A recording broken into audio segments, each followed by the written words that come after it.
perkenalkan, nama saya Nurul Aulia Rusli. Apa kabar semuanya? Semoga sehat walafiat ya. Saya juga udah lama kan gak buat video. Untuk kali ini, video yang akan saya bawakan tentang tahara, yaitu wudhu, dari makul, ibadah, akhlak, dan juga muamalah.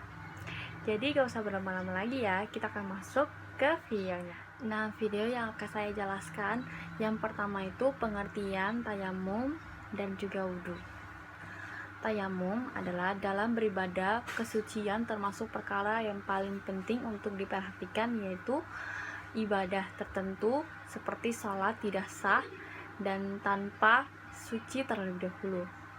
Di sini baik suci dari hadis maupun hadas. Dalam fikih, bersuci dari hadas itu ada 3 bagian. Yang pertama, mandi wajib untuk menghilangkan hadas besar. Yang kedua, berwudu untuk menghilangkan hadas kecil. Dan yang ketiga, tayamum sebagai pengganti wudu dan juga mandi bersih. Sedangkan menurut istilah, tayamum adalah mengusap wajah dengan kedua telapak tangan dengan debu yang suci sebagai pengganti dari wudu dan juga mandi wajib. Sebagian ulama menambahkan bikastit ta'abdulillah, dengan tujuan beribadah kepada Allah. Nah, setelah itu pengertian wudhu.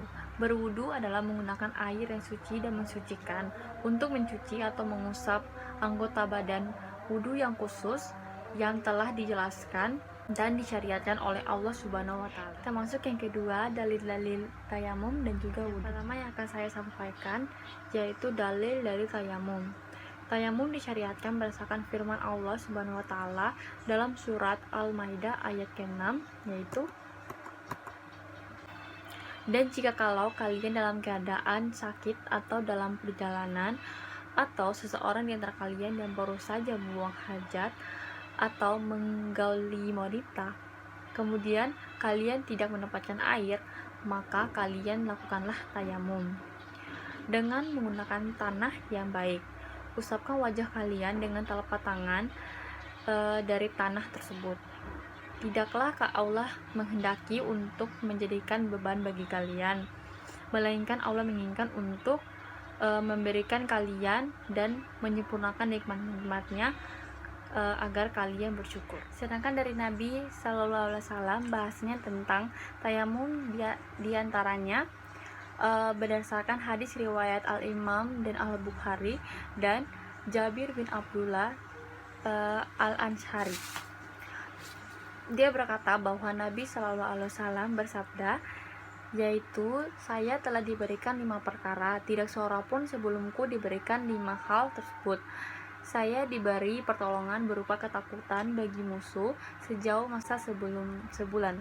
Dijadikan bagiku tanah sebagai masjid dan bersuci. Maka di mana saja seseorang diri umatku mendapatkan waktu sholat, maka hendaklah ia mengerjakan sholat. Dan dihalalkan bagiku harta rampasan perang di dunia, di mana harta rampasan tersebut tidaklah dihalalkan bagi seorang pun sebelumku.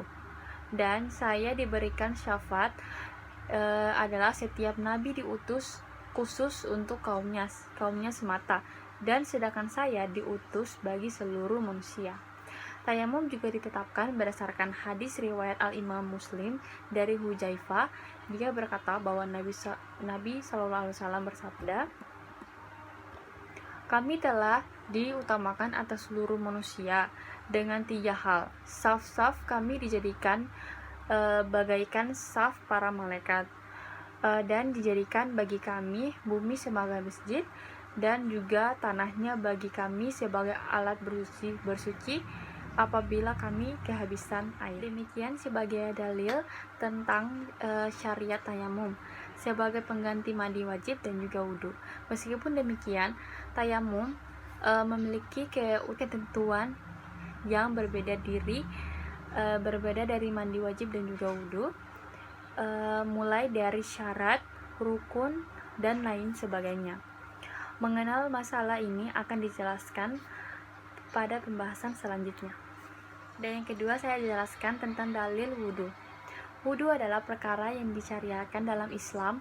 Seseorang yang hendak salat hendaklah berwudu terlebih dahulu, karena sholat tidak akan Allah Ta'ala terima kecuali setelah ia berwudu. Tentang syariat dan kewajiban ibadah wudu ini, maka Allah Ta'ala berfirman, yaitu orang-orang yang beriman, apabila kamu hendak mengajarkan sholat, maka sucilah muka-muka kalian dan tangan-tangan kalian sampai ke siku, usaplah kepala dan cucilah kaki-kaki kalian sampai kedua mata kaki, cucilah kaki-kaki kalian sampai kedua mata kaki. Quran Surat Al-Maidah ayat ke-6. Dalil syariatkan wudu dari hadis. Pertama, hadis dari Abu Hurairah radhiyallahu anhu, dia berkata bahwa Rasulullah SAW bersabda, tidak akan diterima salah seseorang di antara kalian jika ia berhadas hingga ia berwudu. Jika ketika seseorang berhadas kemudian hendak melaksanakan sholat, maka sholatnya tidak akan diterima sampai dia melakukan wudu. Yang kedua, hadis dari Abdul bin Umar, dia berkata, sesungguhnya aku telah mendengar Rasulullah SAW bersabda, tidak akan diterima sholat tanpa bersuci dan syadaqah yang didapatkan dari kecurangan. Hadis riwayat Muslim 224. Hadis ini mirip dengan hadis yang tadi saya sebutkan ya guys, yaitu bagi orang yang hendak sholat, maka syariatnya baginya bersuci. Dari bersuci dimaksudnya di sini adalah berwudu atau mandi bagi yang berhadas besar. Yang ketiga, hadis dari Abdul ibnu Abbas radhiyallahu anhuma, dia berkata bahwa Rasulullah SAW bersabda, hanya saja aku diperintah untuk berwudu apabila hendak melakukan sholat. Hadis riwayat Abu Daud 3760, Tirmizi 1804. Ini juga hadis yang menunjukkan bahwa bersuci adalah syariat terimanya sholat, sehingga Nabi SAW ketika hendak melaksanakan sholat diperintahkan untuk berwudu, karena sholat tanpa berwudu maka akan sia-sia dan tidak akan diterima. Keempat, dari Abu Sa'id radhiyallahu anhu berkata, Rasulullah SAW bersabda, kunci sholat adalah bersuci. Pengharamnya adalah takbir, penutupnya adalah salam. Iya, nah itulah riwayat Abu Daud 60, Tirmizi 3, Ibnu Majah 275, dan yang lainnya adalah Syekh Albani. Demikianlah 4 dalil dari hadis dan sunnah Rasulullah SAW berkenan dengan wajib berwudu bagi orang yang hendak melaksanakan sholat. Dalil-dalil ini sangat tegas menunjukkan tidak sahnya sholat tanpa berwudu. Nah, sekarang kita masuk di pendapat para ulama cara praktek berwudu dan tayamum. Terdapat 12 perbedaan ulama fikih dalam masalah wudu. Hal ini rupanya menjadi perhatian khusus bagi para ulama ahli fikih dalam memberikan pengertian yang lebih detail dari tata cara pelaksanaan ibadah wudu itu sendiri. Meskipun dalam masalah ini, apapun masalah fikih lainnya itu terdapat beberapa perbedaan menurut pandangan masing-masing.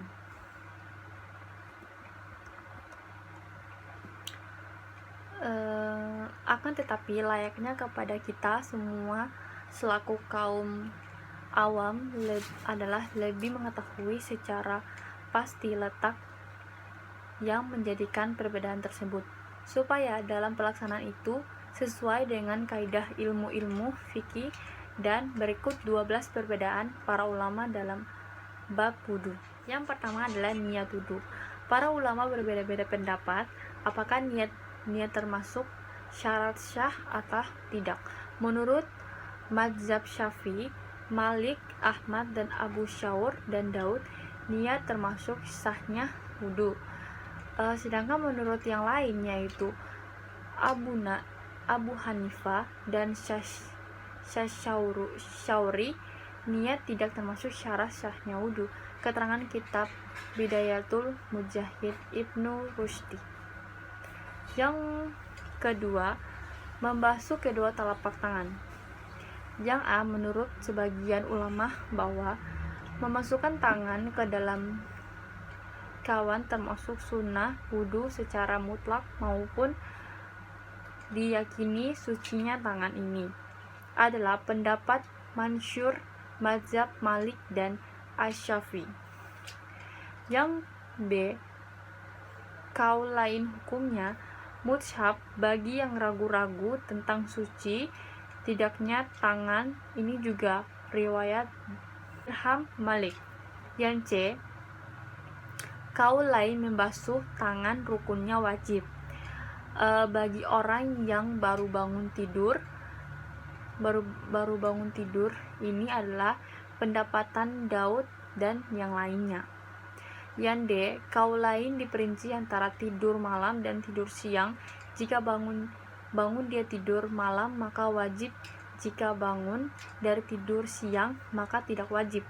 Ini adalah pendapat Imam Ahmad, keterangan kitab Bidayatul Mutshaf ayat 1 sampai 3. Yang ketiga, madho berkumur dan istinsyak menghirup air ke dalam hidung.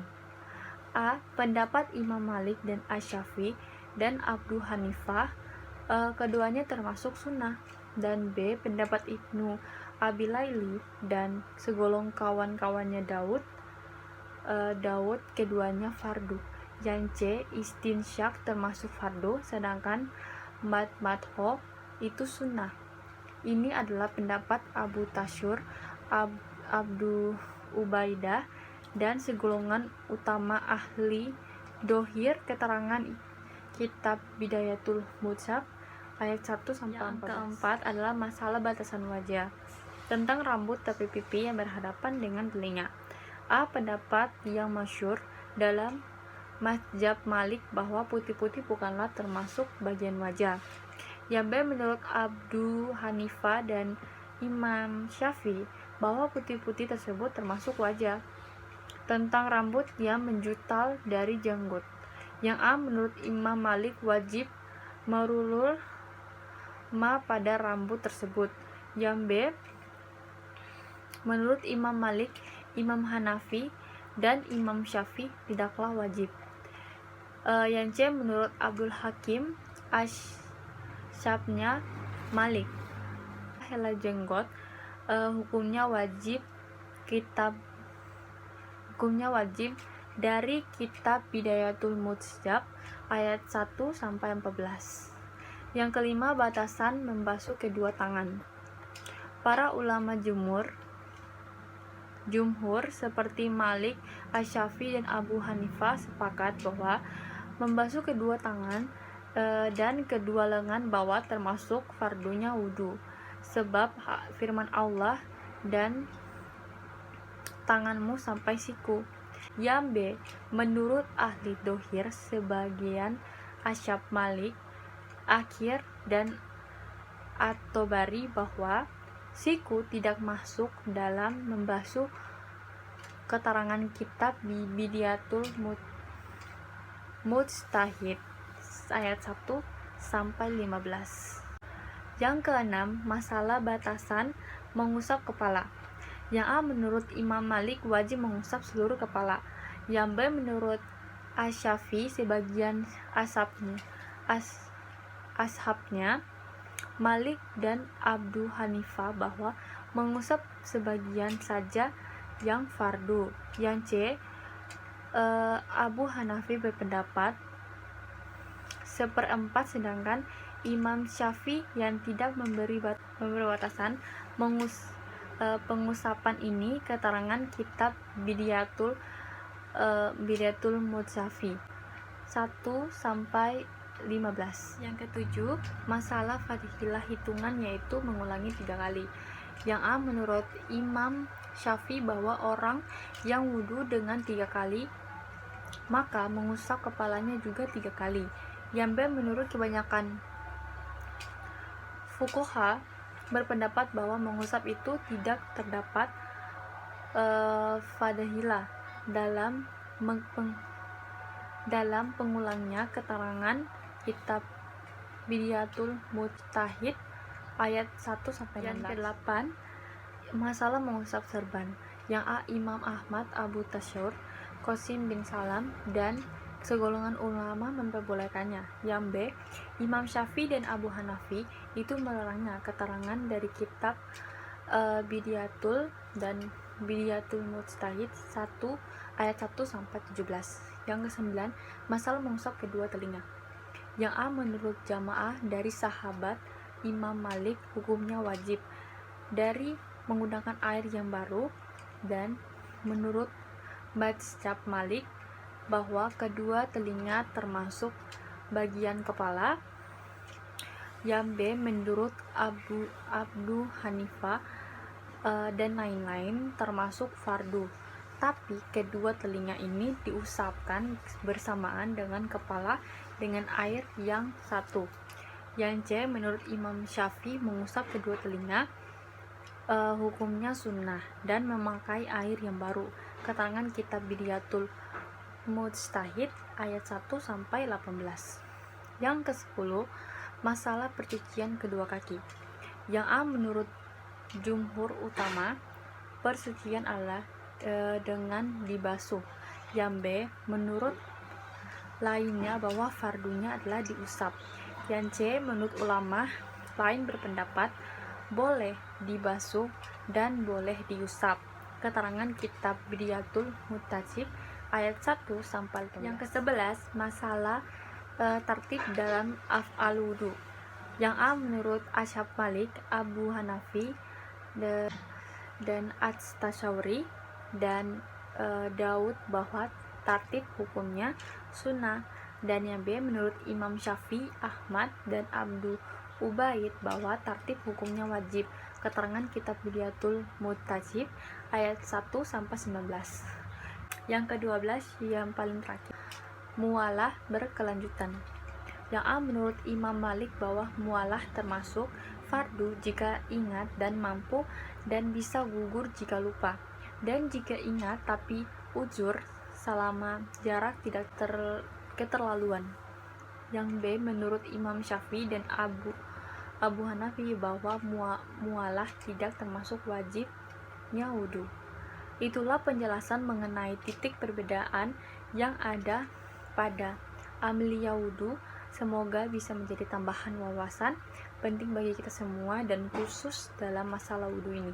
Selanjutnya kita masuk yang terakhir, para pendapat ulama cara praktek berwudu oleh Rasulullah dan para sahabatnya. Wudu bukan sekadar membersihkan anggota tubuh secara fisik dari kotoran, melainkan sebuah ritual ibadah yang telah ditetapkan aturannya lewat wahyu dari Allah Subhanahu wa Ta'ala. Al-Quran telah menjelaskan tata cara berwudu, namun praktik detailnya diajarkan oleh Rasulullah SAW. Allah memerintahkan berwudu sebagaimana firman-Nya dalam Al-Quran, "Hai orang-orang yang beriman, apabila kamu hendak mengadakan sholat, maka basuhlah mukamu dan tanganmu sampai dengan siku, dan sapulah kepalamu dan basuh kakimu sampai dengan kedua mata kaki." Quran surat Al-Maidah ayat ke-6. Nah, masuk ke pendapat para ulama cara praktek berwudu oleh Rasulullah dan para sahabatnya. Yang satu, wudu Rasulullah menurut mazhab Hanafi. Imam Ibnu Maudud al-Maushili wafat 683 Hijriah, seseorang ulama bermazhab Hanafi dalam kitab matannya Mukhtar al-Fatwa yang menjadikan rujukan mazhab Hanafi, menetapkan praktik wudu dari sisi rukun dan sunnahnya sebagai berikut. Fardu wudu yaitu membasuh wajah, yang kedua membasuh tangan dan juga kedua siku, yang ketiga mengusap seperempat kepala, dan keempat membasuh kaki dan juga kedua mata kaki. Sedangkan sunnah wudu yaitu membasuh kedua tangan sampai ke pergelangan tangan sebanyak 3 kali sebelum mencelupkan ke tangannya ke dalam wadah air bagi yang baru bangun tidur. Yang kedua membaca tasmiyah di awal wudhu. Yang ketiga, bersiwak. Yang keempat, madhab. Yang kelima, istiansyak. Yang keenam, mengusap seluruh kepala dan kedua telinga dengan satu usapan air. Yang ketujuh, tahlil jenggot dan ruas jari. Yang ke-8, membasuh 3 kali. Yang kedua adalah Rasulullah menurut mazhab Maliki. Imam Abu An-Najah Al-Ashimawi wafat sebelum abad 10 Hijriah. Seseorang ulama bermazhab Maliki dalam kitab mantannya Matan Al-Ashimawiyah menetapkan praktik wudhu dari sisi rukun dan sunnahnya sebagai berikut. Adapun fardu wudhu ada 7 kali. Adapun fardu wudhu ada 7, yaitu 1 dan 2, niat saat membasuh wajah. Yang ketiga, membasuh kedua tangan sampai ke siku. Yang keempat, mengusap seluruh kepala. Yang kelima, membasuh kedua kaki sampai kedua mata kaki. Yang keenam, faur dan mualah.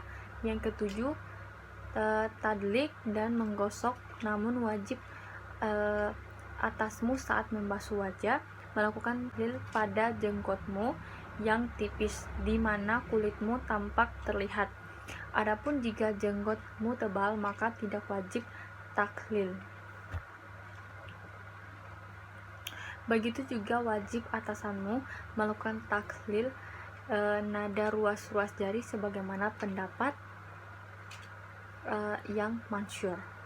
Sedangkan sunnah wudhu ada 8.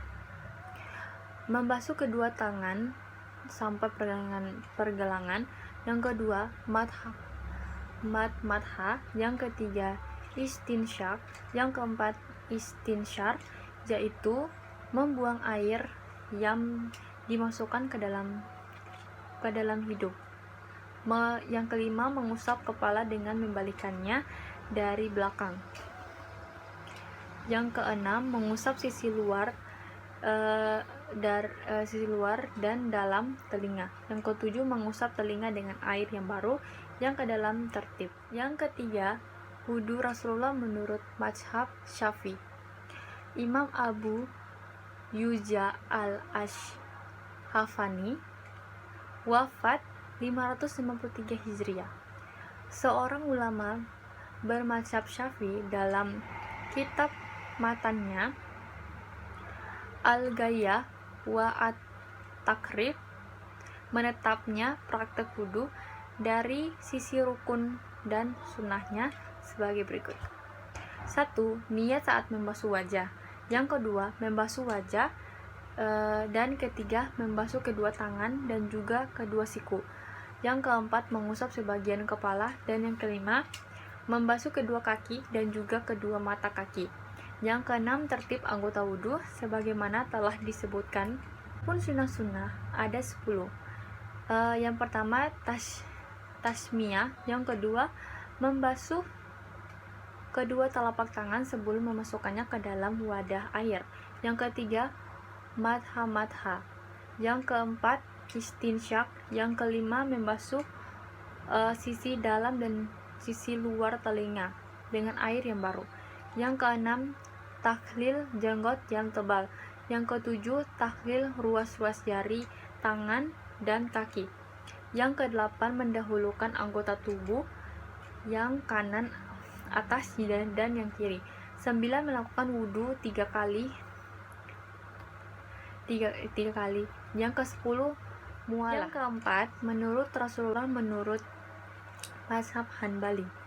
Imam Mari bin Yusuf Al-Karni wafat 1133 Hijriah. Seseorang ulama bermazhab Hanbali dalam kitab matannya Dalil At-Talib Linail Al-Madhalib menetapkan praktik wudhu dari sisi rukun dan sunnahnya sebagai berikut. Fardu wudhu ada 6. 1. Membasuh wajah termasuk madhat dan istinsyak. Yang kedua, membasuh kedua tangan dan juga kedua siku. Yang ketiga, mengusap seluruh kepala termasuk kedua telinga. Yang keempat, membasuh kedua kaki dan juga kedua mata kaki. Yang kelima, tertib. Dan keenam, mualah. Adapun sunnah wudhu ada 18. Yang satu, menghadap kiblat. Yang kedua, bersiwak. Yang ketiga, membasuh telapak tangan sebanyak 3 kali. Yang keempat, mendahulukan madha dan istinsyak sebelum membasuh wajah. Yang kelima, memperbanyak hirupan air dalam madha dan istinsyak, kecuali bagi orang yang berpuasa. Menekan anggota wudhu yang dibasuh, yaitu dalq. Yang ketujuh, memperbanyak basuhan di wajah hingga ke sisi luar dan sisi dalamnya. Yang kedelapan, takhlil jenggot yang tebal. Yang kesembilan, takhlil ruas-ruas jari. Yang kesepuluh, membasuh telinga dengan air yang baru. Yang kesebelas, mendahulukan anggota tubuh yang wudhu, yang kanan dan yang kiri. Yang ke-12, melebihi wilayah basuhan, yaitu tahjil. Yang ke-13, membasuh kedua dan ketiga. Yang ke-14, senantiasa berniat hingga wudhunya selesai. Yang ke-15, berniat saat membasuh telapak tangan. Dan ke-16, membaca niat secara tasir. Yang ke-17, membaca 2 kalimat syahadat setelah berwudhu dan menghadap wajah ke langit. Yang ke-18, mandiri dalam berwudhu tanpa bantuan orang lain. Demikian tata cara wudhu Rasulullah SAW menurut 4 mazhab. Nah guys, itulah materi tadi yang udah saya jabarkan tentang tahara, yaitu berwudhu. Terima kasih banyak ya yang udah nonton, dan maaf banget jika banyak salah. Semoga sangat bermanfaat bagi kalian ya. Jangan lupa nontonnya sampai habis. Dan jangan lupa juga selalu like, comment, dan subscribe biar kalian tahu saya memposting video-video baru. Dadah guys, assalamualaikum warahmatullahi wabarakatuh.